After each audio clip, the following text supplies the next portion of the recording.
What if I told you that one of the most legendary materials in human history is a ghost? A masterpiece of metallurgy forged in the fires of the ancient world, only to vanish, leaving behind a secret that the brightest minds of our modern age, with all our technology, still cannot perfectly crack. This isn't just a piece of metal.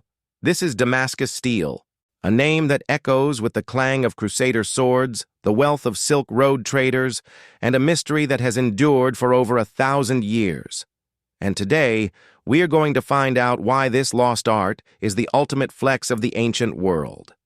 Our story begins in the Middle Ages. European knights, clad head to toe in the best steel their blacksmiths could make, faced warriors from the Middle East wielding these stunningly beautiful swords. And in battle, the Europeans got a terrifying shock. Their own swords would chip, shatter, or bend. But the Damascus blades, they were something else. They were legendary for being able to slice a silk scarf in mid-air and tough enough to chop through a knight's sword without losing their edge. They weren't just weapons, they were a paradox, both impossibly hard and incredibly flexible. How was that possible? The secret wasn't just in the forging technique, but in the raw material. The original Damascus steel, known as Wootz steel, started its life as ingots of crucible steel, forged in India. These ingots weren't just lumps of iron. They were a unique recipe with a very specific amount of carbon and, this is the crucial part, trace impurities. These ingots were then traded to Damascus, where master smiths performed their magic.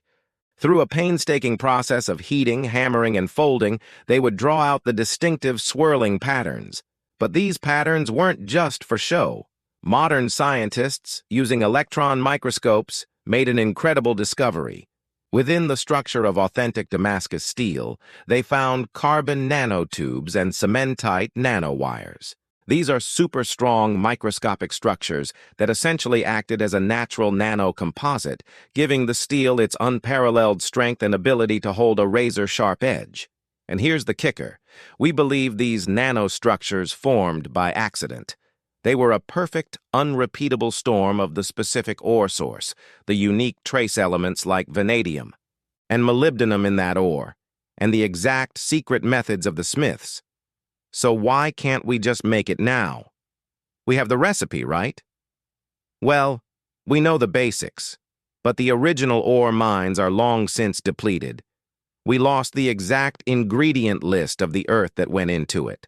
Modern blacksmiths can create something that looks identical, what we call pattern-welded Damascus, which is beautiful in its own right, but it's not the same.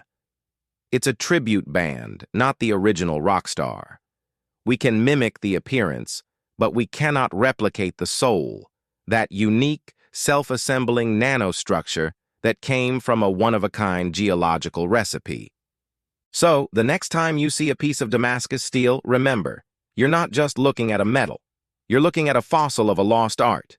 A perfect moment in history where geology, craftsmanship, and a little bit of unknowing nanotechnology came together to create a legend. A legend that for now remains beautifully, frustratingly, just out of our reach. What other ancient secrets do you think are still lost to time?